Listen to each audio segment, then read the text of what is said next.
Hey, I'm David from Scapes, and I'm here today with Todd to talk to you a little bit about our favorite time of the year to grow food, and that's the fall. It's been a little warm lately, but fall is on its way, and we were here to prepare it at Scapes to help you grow some of your own food.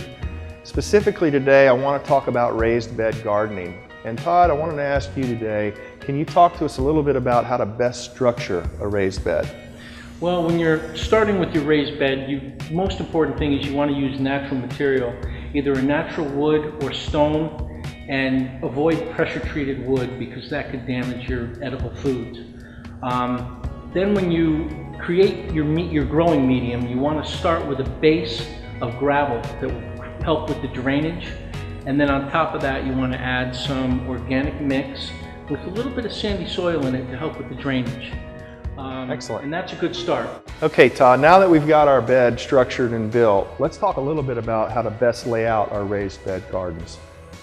Well, you obviously want to have a raised bed that is tall enough to where you don't have to stoop too low to get to it. But if it's too high, you won't be able to reach all the way across. So you're going to have to make it the right height for you individually.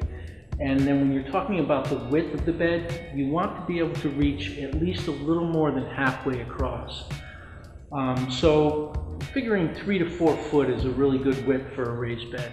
And maybe 18 to 30 inches high usually works best. Yeah, depending on the height of the gardener. True. I would want a shorter one than you would. Right. Now that we've talked a little bit about how to structure and build raised bed gardens, if you think it's something you find yourself interested in, we here at Naturescapes would love to help you with the project. We can do as little or as much as you'd like, and we have all the tools and requirements necessary for you to put it together. From seeds to starters, organic soils, fertilizers, everything you need to get your project up and ready and off the ground so that you can benefit from growing your own food.